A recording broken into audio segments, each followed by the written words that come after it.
Terror anos 2000, o que há de bom no ano de 2004 do blockbuster ao obscuro, são 20 opções, vocês já sabem como funciona, vamos lá. Eu sou o RRB, você está no Terror de Hobby, o Ajudante de Satã. Abre o ano de 2004, obra de terror com muita comédia que acontece exatamente no Halloween, baixíssimo orçamento, com esse visual quase amador, um garotinho que é fissurado pela figura do diabo, pela figura do Satã, acaba determinando a uma criatura das trevas que ele encontra exatamente nesse dia. A gente não sabe se é de fato o diabo ou se é um serial killer normal, e ele odeia o namorado de sua irmã, então ele dá algumas normas ali pra essa criatura: não, elimina ali meu namorado da minha irmã, ele tá me incomodando. E o garotão lá tinha nada com a vida, tranquilo, oferecendo mal a ninguém, vai se ver em meio a essa grande problemática. É claro que esse é apenas o ponto de partida da obra. Esse namorado, o Satã, nós vamos ter todo esse dia de Halloween destrinchado diante dos nossos olhos. Ele começa bem tranquilo, simples, a gente acha que está assistindo um filme para toda a família. Logo ele apresenta o seu caráter de violência, gráfico. Um ponto eu estava curtindo bastante, um ponto que me desligou um pouco, envolve exatamente animais, né? 15 segundinhos, mas já serviu para me deixar um pouquinho fora da obra. O seu último terço é bem repetitivo, os dois primeiros terços são ótimos, o último terço ele já tem todos os fatores apresentados, os destinos dos personagens, não há nada, nenhuma surpresa, então isso acaba deixando um pouquinho engessada a obra, mas é interessante para quem quer um terror baixo orçamento, que tem essa pegada de Halloween por um novo olhar, um olhar que se aproveita de toda a mitologia, mas que traz várias coisas novas dentro do gênero, como o garotinho, né, o 10 e 11 anos como protagonista, essa visão de violência, porque geralmente nós temos A Dama de Branco, que é um outro ótimo filme de Halloween, que é na visão infantil, mas que é com uma violência moderada. Aqui não, ele apresenta todo esse lado gráfico, bem incômodo em alguns pontos, mas é uma obra aí divertida, me divertiu bastante, com exceção da cena que eu falei. O Exorcista, ao início, um dos filmes mais polêmicos do início dos anos 2000, é sobre um padre que recebe a missão, ou um ex-padre, eu não sabia que tinha essa possibilidade, ele recebe a missão de encontrar ali um artefato perdido na África, ele viaja até o lugar e é lá que ele vai se deparar com o mal, né? O mal em sua origem mais primitiva. É isso que você precisa entender sobre a história, o resto, as cenas vão acontecendo, a gente não se importa com os personagens. É um filme fraco, em essência, serve mais para quem gosta dessa franquia, O Exorcista, né? Para quem quer assistir o de tudo, ele entrou nessa lista porque 2004, convenhamos, não foi um ano com tantas obras assim espetaculares, como aconteceu em 2003, que eu deixei vários filmes bons de fora, né? E o que acontece aqui? Ele tem a direção do Renny Harlin, que dirigiu aquele The Long Kiss Goodnight. Eu confundo com The Long Good Friday, que é outro filme, que é um filme espetacular de ação dos anos 90, fez filme de Tubarão nos anos 90 também, que eu já falei no canal, mas aqui ele nos entrega uma direção bem problemática. O diretor original da obra era o Paul Schrader, que foi o roteirista de Taxi Driver, que dirigiu várias obras-primas para o cinema, tipo Hardcore, Mishima, Affliction, que mais? Vivendo na Corda Bamba. Então um diretor muito melhor do que o Renny Harlin. Ele entregou o filme aos produtores, tinha 90% ou quase o filme completo. Os produtores assistiram e perguntaram ao Schrader: cadê a violência que nós pedimos a você? Nós queremos partes gráficas, bastante conteúdo vermelho. E o Paul Schrader falou: não, eu vou entregar a vocês um thriller psicológico. O que aconteceu? Foi demitido, contrataram o Renny Harlin, trocaram todo o filme, praticamente todo o elenco. Parece só esse Skarsgård, que é o protagonista, tá em praticamente todos os filmes de Hollywood. Ele continua na obra e perdeu bastante, né, o brilho. É um filme, falam que na sessão de abertura, tanto o William Peter Blatty, o escritor da obra original e diretor do terceiro filme, quanto o Paul Schrader saíram rindo da sessão, tamanha era a tragédia que eles acompanharam. O Paul Schrader teve a oportunidade de colocar o seu filme, a sua visão, no ano seguinte, em 2005, que é outra versão de O Exorcista, que eu não assisti ainda, mas vou assistir em breve, para até colocar lado a lado qual que é a melhor. Um grande problema do filme é exatamente a violência descabida. Eles querem chocar o espectador. Os produtores olharam para o filme original do William Friedkin e pensaram: ele chocou o público, né, de algumas formas lá nos anos 70. Como nós vamos chocar nos anos 2000? Já que tudo já foi apresentado, todas as formas de terror já foram consumidas, nós vamos colocar violência contra pessoas, né, contra os pequenos, que geralmente a gente não vê nos filmes. Foi essa forma de chocar o público. Não me chocou, não achei interessante, não me diverti, mas como eu disse, você quer destrinchar a filmografia, a saga, a franquia, o Exorcista, é essencial. Caso contrário, pule para a próxima opção. Blade Trinity, o encerramento da nossa trilogia do Caçador de Vampiros, né? Metade vampiro, metade ser humano, Wesley Snipes. A trama é bem simples, diferentemente dos 2 volumes anteriores. Blade, 2 etapas, né? Primeira, Blade está sendo incriminado por ter eliminado um ser humano. Ele achava que era um vampiro, o vampirão ou a pessoa falou, ó, pegadinha, não sou vampiro, e morreu. Não sei qual era a intenção da pessoa. E tem o Drácula, que acordou de um sono profundo, ou seja, Blade versus Drácula. Drácula é interpretado por aquele ator de Prison Break, que eu nunca assisti um episódio na minha vida. O elenco é muito bom, muito bem entrosado. Tem o Wesley Snipes, tem a Parker Posey, a nossa musa independente dos anos 80. Eu achava impossível deixar essa mulher feia. Aqui eles transformam ela numa vampirona e conseguiram essa tarefa. Jessica Biel, Ryan Reynolds. Então tem esses vários alívios cômicos. O Ryan Reynolds pode estar inserido num filme mais sério do mundo. Ele sempre vai trazer esse ótimo lado da comédia. Eu lembro dele, acho que o único papel que eu assisti o filme e falei, nossa, aqui o Ryan Reynolds está um personagem sério, foi aquele Terror em Amityville, né, Horror em Amityville de 2005, 2006, que eu vou falar também em breve.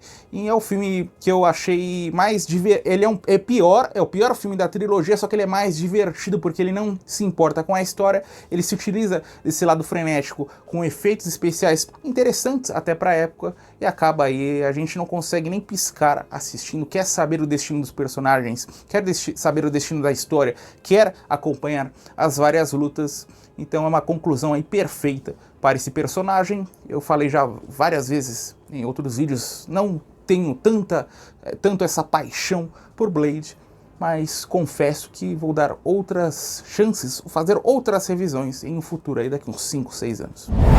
Janela Secreta, a história desse escritor que, após passar por um divórcio, busca refúgio nessa cabana isolada no meio do nada, mas passa a ser atormentado por um vizinho que o acusa de plágio. Inicialmente ele descarta essas acusações, só que pequenos ataques vão surgindo e crescendo em intensidade. Logo a loucura chegará em todos os personagens e até mesmo aquele lugar, esse lugar claustrofóbico, baseado em um romance do Stephen King com direção do David Cope, John Turturro e Johnny Depp como protagonista, que acaba atribuindo bastante qualidade.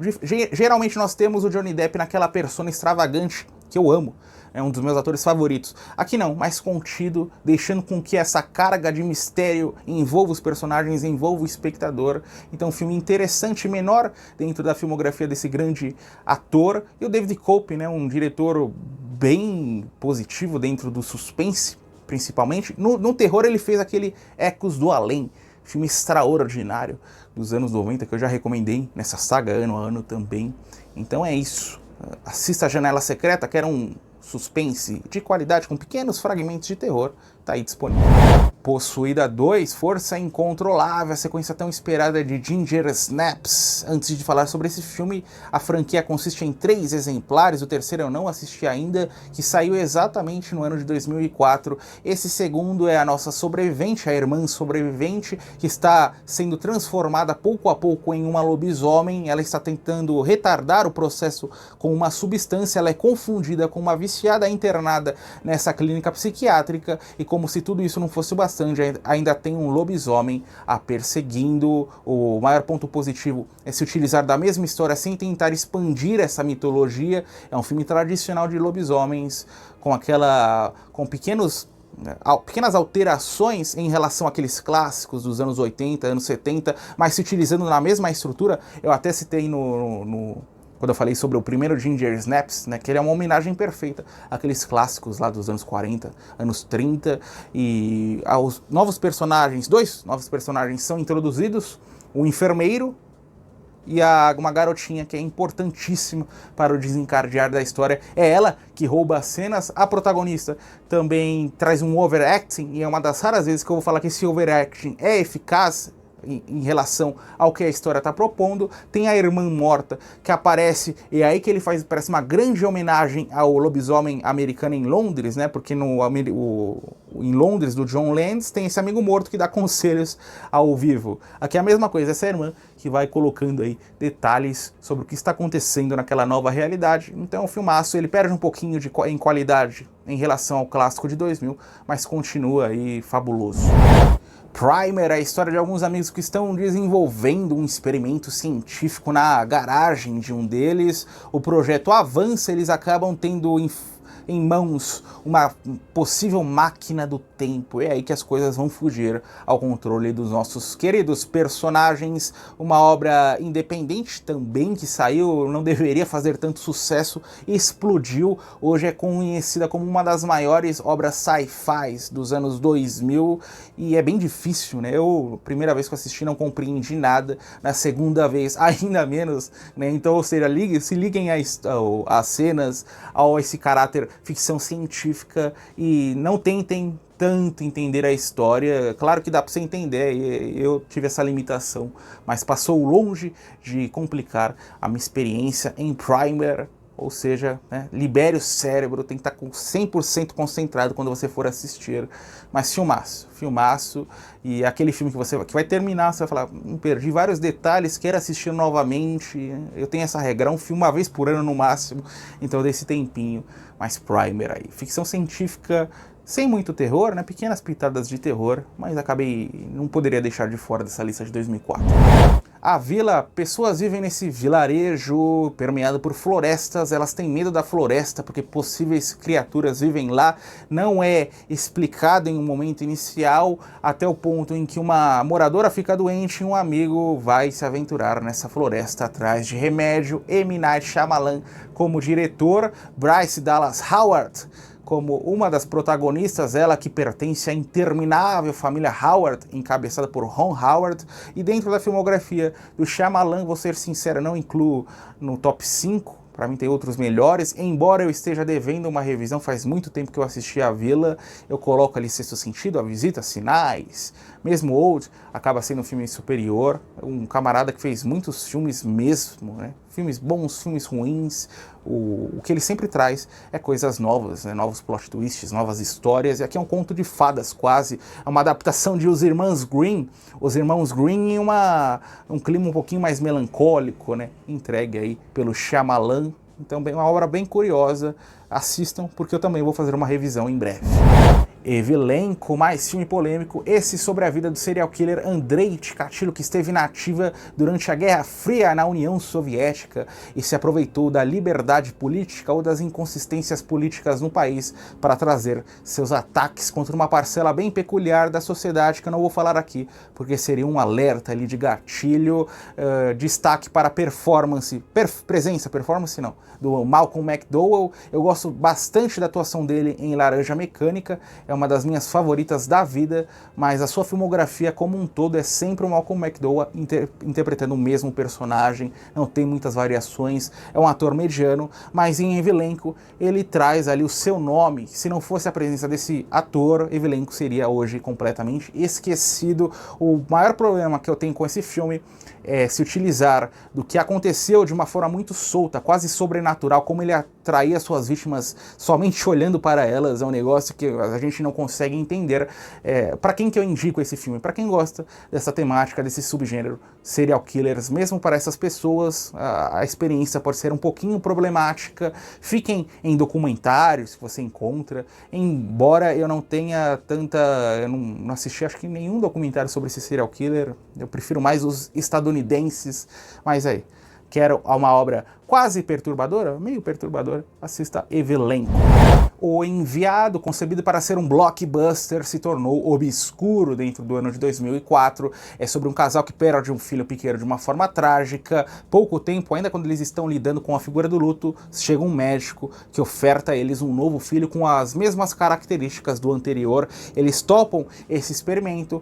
Tudo ocorre bem nos primeiros anos, só que conforme esse novo filho atinge a idade do filho anterior, novos comportamentos vão surgindo, comportamentos estranhos. É aí que surge uma pergunta: qual é o interesse real desse médico com tamanha boa vontade, né? Por que ele ajudou essas pessoas? O médico é interpretado pelo Robert De Niro, traz até mesmo a presença daquele ator Greg Kinnear, não sei se é assim a pronúncia correta do nome dele, que é muito bom, e o Robert De Niro, qualquer coisa que ele faça é coisa boa. O filme pode ser terrível, mas ele consegue salvar em parte a obra. Aqui não, é um filme mediano, um entretenimento raso no sentido positivo, para você assistir numa sexta-feira à noite, sem esperar muita coisa, vai se divertir, 2 horas depois você vai se esquecer do que assistiu. Nessa época o Robert De Niro estava fazendo algumas tentativas de blockbuster dentro do terror, algumas deram certo. Teve um que, se não me engano, se chamou O Amigo Secreto, O Amigo Oculto, que teve certo sucesso. É um filme mediano, mas vale a pena assistir. Esse é mais ou menos na mesma qualidade, o final é bem corrido, não oferece tantas respostas, todos os porquês, mas eu recomendo com certeza. Marebito, filme japonês, Takashi Shimizu como diretor, é sobre um homem obcecado pela figura do medo, como as pessoas lidam com o medo em situações extremas. As coisas vão ficar quentes, realmente, quando ele escuta uma nova lenda urbana no metrô, um espírito que está rondando as linhas, é aí que tudo vai ficar muito bizarro, até o ponto que a gente não entende nada do que está acontecendo. Como um bom filme de terror japonês, o Takashi Shimizu fez a franquia ao grito, aqui atirando para um estilo diferente. É a estrutura clássica, com pequenas tiradas a um found footage. Protagonista, o Shinya Tsukamoto, foi um importante diretor japonês. Falei sobre alguns filmes do diretor no último volume sobre filmes japoneses de terror, e é um filme quase perturbador em algumas imagens, esse aspecto quase amador nas imagens que o homem está assistindo, nos vídeos, né, de violência. É interessante para quem curte o cinema japonês, interessante para quem curte um filme perturbador. Se você quer uma boa história, talvez Marebito não seja indicado para você. Eu curti algumas cenas, principalmente no primeiro terço, a partir do ponto que a bizarrice explode, eu desliguei o cérebro, simplesmente esperei pela chegada dos créditos. O filme é cinema japonês de terror aí, não há como passar ileso a cada filme. A Casa dos Pássaros Mortos, ele inicia como um bom faroeste, roubo bem gráfico. Os assaltantes buscam refúgio nessa casa, perto de um milharal, e é lá aí que chega a parte de terror. Coisas estranhas vão acontecendo, sobrenaturais, ao mesmo tempo que surge a figura da ganância. Cada personagem vai lidar de uma forma diferente com aquelas assombrações, com aquele dinheiro. É um filme que consegue fugir ao que estava sendo oferecido ao espectador naquela época, não teve um apelo comercial. Inicia faroeste, depois terror sobrenatural, não sai da sua cabeça, boas conclusões, bom desenvolvimento de personagens, cada personagem age de uma forma, um tá preocupado com dinheiro, outro tá preocupado com sobreviver, outro tem seu romance, e claro, o dinheiro ali, o dinheiro que vai motivando todas as atitudes dos personagens, daquela casa, das assombrações. Um baita filme, bem assustador em alguns momentos. Então curte um bom filme faroeste com terror, A Casa dos Pássaros Mortos. Todo Mundo Quase Morto, Terrir. Falei recentemente sobre essa obra, a história desse homem que encontra num apocalipse zumbi a oportunidade de se reerguer moralmente diante de sua parceira que lhe deu um pé no traseiro pouco antes da explosão desse apocalipse. E ele deu nova vida a um gênero que estava morto. O Terrir é o filme mais popular dentro desse subgênero. Edgar Wright como diretor, ele pertence a uma trilogia. Todo Mundo Quase Morto é o único filme de terror da trilogia. Depois teve um que é com policiais, outro que é Heróis de Ressaca, algo do tipo, que envolve bares. A trilogia toda é perfeita, é sempre a mesma dupla e o mesmo diretor. Eu recomendo os três, e esse, dentro do subgênero de zumbis, com aquela abordagem convencional, com essas várias tiradas de comédia. Alien vs Predador é o spin-off dessas duas franquias clássicas. Não se importem com a história, ela praticamente não existe. Acontece na Antártida, duas espécies alienígenas em guerra e o ser humano perdido ali tentando sobreviver. A presença até do nosso querido Lance Henriksen em meio a essa guerra. Destaque para os efeitos especiais competentes, embora envelhecidos, para o que a gente encontra quando falamos de CGI. E por ser um spin-off ali, nós tivemos alguns para quadrinhos de Alien vs Predador, para os arcades, tem um jogo espetacular também lançado nos anos 90, se eu não estou enganado, é que o filme, né? Assistiu e gostou das duas franquias, que são franquias quase perfeitas, principalmente Alien, o Predador tem alguns filmes bem problemáticos, né? O Predadores, algo do tipo. Mas aí é uma passagem obrigatória. É pura, completamente focado na diversão. Alien e Predador caindo na porrada. O grito, agora sim, Takashi Shimizu dentro de sua franquia clássica, essa é a versão hollywoodiana, com a Sarah Michelle Gellar, com Bill Pullman, uma enfermeira que está no Japão e tem acesso a essa maldição, uma enfermeira americana. E a maior quantidade de jumpscares que você vai encontrar dentro do terror, jumpscares bem utilizados, sustos que acontecem e nos deixam ali em um estado de nervo absoluto. Chega a metade do filme e você já não está aguentando mais se assustar. O grito tem franquia, tem sequência na franquia hollywoodiana, tem a franquia original japonesa, tem a linha alternativa japonesa, uma franquia enorme do Takashi Shimizu e toda incompreensível, né? A gente não entende exatamente as motivações dessa maldição, a raiva dos personagens, dos fantasmas e Sarah Michelle Gellar, né? A nossa querida Buffy dentro do terror, novamente, ela que esteve em Eu Sei Que Vocês Fizeram no Verão Passado, talvez sua maior presença dentro do gênero. Velozes e Mortais, é um filme de estrada que essa tradução pegou ali, bebeu na fonte de Velozes e Furiosos, porque é um filme que se utiliza de terror e bastante ação. Jim Caviezel como protagonista é sobre um homem que perdeu sua esposa de uma forma trágica, violenta, nas mãos de um motorista que ele tem prazer ao atropelar pessoas. Ele está em vários anos atingindo diferentes cidades e tem uma nova vítima que surge, sobrevive, a única vítima que sobreviveu a um ataque, e a vítima se une ao Jim Caviezel nessa busca por esse homem. Eu gosto da construção, o design do nosso vilão, porque ele é todo quebrado, né? Ele sofreu um acidente, exatamente com Jim Caviezel buscando vingança, então ele é parte máquina, parte humano, fora do carrinho ele é inofensivo, então ele só ataca com seu carrinho, perseguindo as pessoas, tem uma forma toda especial que ele conduz cada ataque. As cenas de ação são ótimas, com exceção de uma que ela é muito mentirosa. Um filme desse tipo, ele é mentiroso em seu estado natural, mas tem uma cena que até é impossível fisicamente, um carro bate no outro, o outro sai voando, um negócio impensável e atrapalha um pouquinho. Quando a gente vê aquilo, o nosso cérebro desliga do que está acontecendo, mas ele é competente nessa forma de se utilizar do terror na estrada, com várias cidades sendo abordadas, perseguições, e ele foi cortado, porque o corte inicial tinha 2 horas e 20, 2 horas e 40, eles mostraram em uma sessão de testes, o público odiou, chegou nas mãos dos produtores, eles falaram, corta a metade desse filme, o resultado final teve 80 minutos, e é um filme ali muito mais frenético, começa, se você piscou, os créditos estão subindo. Então você gosta de um terror na estrada, eu me diverti, eu amo esse subgênero, me diverti do início ao fim, é um subgênero muito pequeno, pouquíssimas as opções, então ter Highwayman disponível é de se celebrar. Espíritos, a morte está ao seu lado, a história desse casal que passa por um acidente, sobrevive, e ambos os personagens passam a encarar, a ter novas coisas estranhas acontecendo. O principal é uma espécie de fotógrafo que passa a revelar fotos e encontrar coisas ali além mundo em suas revelações nos polaroids pequenininhos.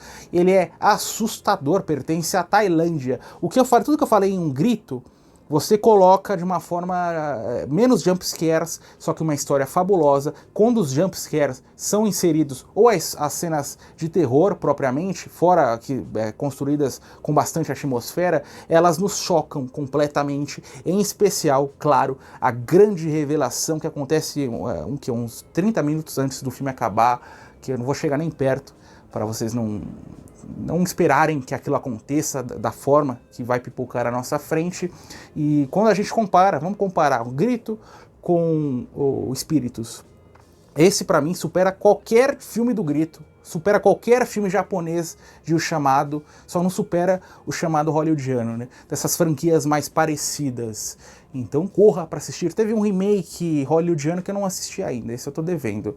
Mas esse vai te deixar. Esse vai ficar na. Eu falei de O Enviado, que você assiste 2 horas depois, já se esqueceu completamente da história. Esse não, você vai ficar pensando meses sobre a história, sobre as fotinhas que o camarada tá trazendo, sobre as cenas que acontecem num laboratório de faculdade, como eles vão investigando, eles estão sendo expostos a essas coisas estranhas e passam, eles não. Ah, beleza, vamos viver isso, essas experiências e tentar aí de alguma forma sobreviver. Não, eles querem chegar à origem dessa grande maldição, dessas assombrações que estão acontecendo. Então, filmaço, o maior filme da Tailândia que eu tive a oportunidade de assistir dentro do gênero.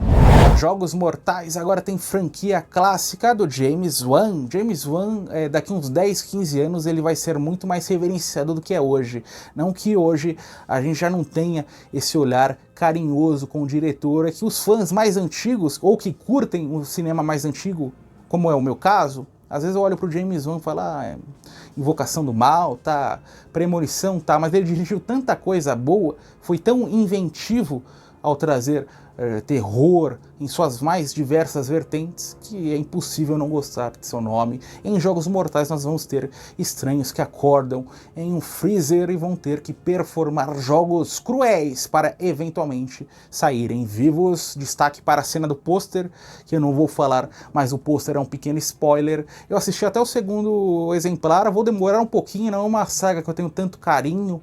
Eles se utilizam mais desse caráter cenas gráficas para tentar chocar do que propriamente uma história bem construída, algo que não acontece aqui no primeiro filme. Nós vamos ter 2 vertentes, os ataques acontecendo, esse lado investigativo com Danny Glover, né, o nosso querido máquina mortífera, conduzindo essas investigações. Filme interessante, desconfortável em alguns momentos, na cena do pôster, e esse também ficará na sua cabeça aí por alguns dias. Qual a cena mais te chocou? Sempre faço essa pergunta quando falo sobre Jogos Mortais. A cena do pôster do primeiro filme ou a das agulhas no segundo, na sequência? A cena das agulhas é uma das coisas mais brutais que eu vi dentro do gênero. Plataforma do Medo, Creep, em seu título original. Quando for procurar por esse filme na internet, tome cuidado para não cair no Creep errado. Tem o Creep 1 e Creep 2 do Mark Duplass, que são found footage. Tem o Creep com Y do Kiyoshi Kurosawa, que é japonês. Esse Creep acontece nos metrôs de Londres. Franca Potente como protagonista. Ela que fez aquele Corra Lola Corra, que é uma obra, se não estou enganado, da Alemanha. Fez também a Identidade Born. Aqui ela adormece numa estação, a estação fecha, ou seja, tem ela durante a noite no metrô, alguns mendigos, seguranças, pessoas estranhas e uma criatura atacando todo mundo, ou uma espécie de criatura.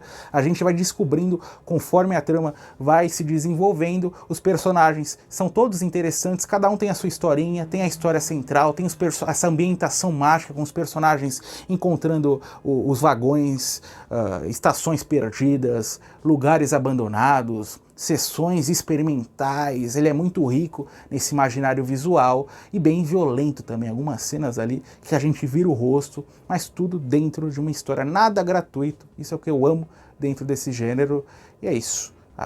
Esse é um dos mais essenciais dentro do ano de 2004. Noites de terror, falei sobre ambientações mágicas, né, no filme anterior. O metrô aqui, um edifício, um prédio antigo de Hollywood caindo aos pedaços. Um casal se muda para o lugar, o homem está sempre trabalhando, então nem aparece muito no filme. A mulher fica lá rondando os andares, ela percebe que estranhos desaparecimentos e a possível existência de um ser humano, uma pessoa, uma criatura nas paredes do lugar. Two Box Murders, em seu título original, um remake de uma obra problemática dos anos 70, muito boa, só que tinha esse caráter um pouquinho misógino, o sujeito que atacava mulheres em um prédio. Aqui não, o nosso assassino ataca todo mundo, a direção é do Tobe Hooper. Eu até, às vezes, tropeço em um filme, assisto sem perceber quem é o diretor, depois eu vejo Tobe Hooper, dirigiu tanta coisa, Massacre da Serra Elétrica, Poltergeist, teve filme de invasão alienígena, teve filme de vampiros no espaço, ou seja, atira pra tudo quanto é lado. Geralmente, quando nós temos esses diretores dentro do terror, é somente um estilo. David Cronenberg, body horror, nós vamos para um John Carpenter, aquele terror com sci-fi. Tobe Hooper não. Essa é uma grande vantagem de seu cinema, e não está muito também preocupado em orçamentos, estilos. Cada filme ele se utiliza de um estilo único, aqui mais nessa roupagem anos 2000 característica, nem sem fazer nenhuma alusão aos seus maiores trabalhos lá dos anos 70 ou anos 80, e o maior destaque é para cenas gráficas muito boas, todas fantásticas de ataques, a Angela Betts, que fez Carrie, que fez May, e esse prédio caindo aos pedaços, com lugares ali perdidos, personagens cavando atrás das paredes, filmaço. Quando eu falei sobre o original, todo mundo falou, não assista o remake, ele é horroroso, dei o play e me diverti do início ao fim.